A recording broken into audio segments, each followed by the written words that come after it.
सभी को। आज हमारे विद्यालय के प्रांगण में छोटे छोटे नन्हे मुन्ने बच्चे रामायण की एक छोटी सी झलक प्रदर्शित करने जा रहे हैं, जिस एकांकी में यह दर्शाया गया है कि माता सीता लव कुश पे क्रोधित होती है। तो आइए हम सभी इस छोटी सी एकांकी का आनंद लेते हुए छोटे छोटे नन्हे मुन्ने बच्चे का मनोबल और भी आगे बढ़ाएं। धन्यवाद। पुत्री पुत्री, सुना तुमने? लव कुश ने अयोध्या के सारे सेना को पराजित कर दिया। क्या? अयोध्या के सारे सेना को पराजित कर दिया। अयोध्या की सेना को, केवल सेना को ही नहीं, इसके सारे योद्धा को भी पराजित कर दिया। माता जी, भरत शत्रुघ्न लक्ष्मण को भैया ने पराजित कर दिया। क्या?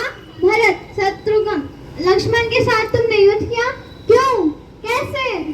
छोड़िए ना माता जी, एक छोटी सी लड़ाई थी, समाप्त तो हो गई।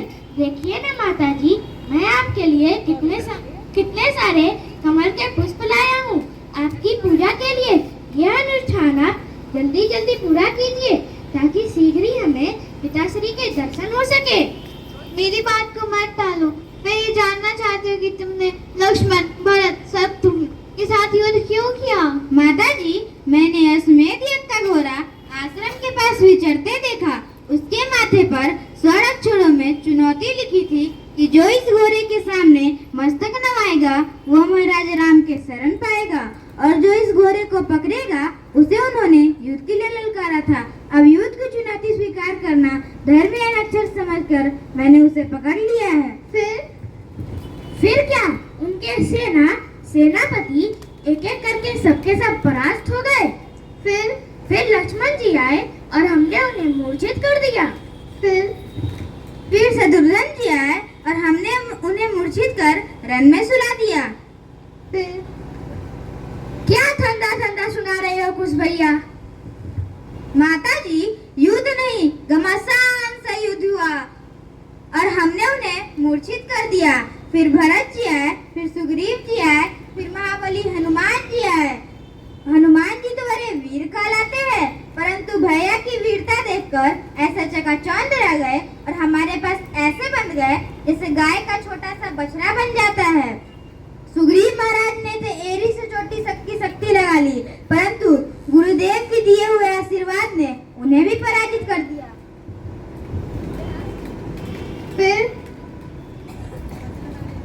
फिर महाराज राम स्वयं आ गए। क्या? महाराजा राम स्वयं आए और तुमने उन पर धनुष उठा लिया? नहीं, हम तो धनुष उठाए तैयार थे, परंतु वे ही युद्ध से आनाकानी कर रहे थे। फिर हमको कह रहे थे, तुम दोनों को देखकर युद्ध की इच्छा नहीं होती, तुम्हें प्यार करने की इच्छा होती है। परंतु मैंने कहा, महाराज राम, केवल बातें न कीजिए, युद्ध कीजिए, युद्ध। परंतु जैसे ही युद्ध आरंभ हुआ, गुरुदेव आ गए, युद्ध होने ही नहीं दिए। भगवान का कोटि कोटि धन्यवाद कि तुम लोग महाश्राप से बच गए, महाश्राप से। क्या हुआ पुत्री? माता जी क्या हुआ? जो तुमने आज किया वो तुम्हें नहीं करना चाहिए था। इसका तो पश्चाताप भी कठिन है। हनुमान को तुमने बंदर की भांति बांधा। वो तो मेरा पुत्र है, पुत्र तुमसे भी बड़ा।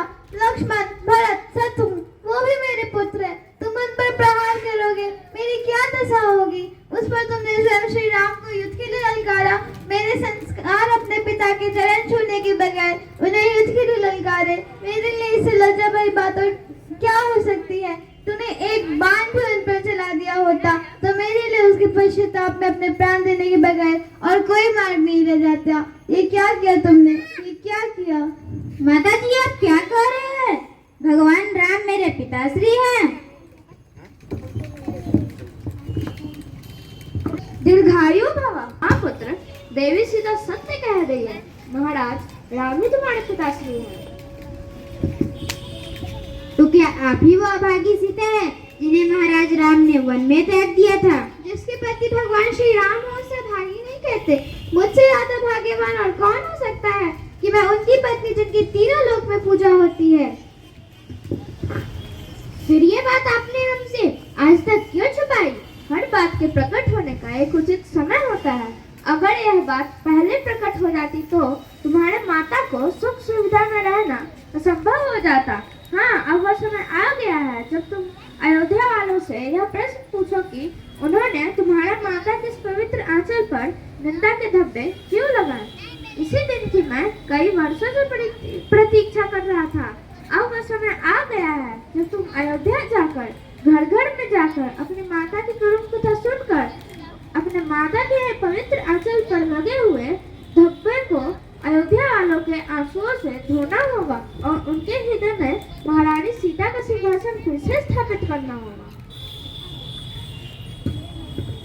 कथा सुनाते राम सकल गुण धाम की, ये रामायण है पुण्य कथा श्री राम की, ये रामायण है पुण्य कथा श्री राम की।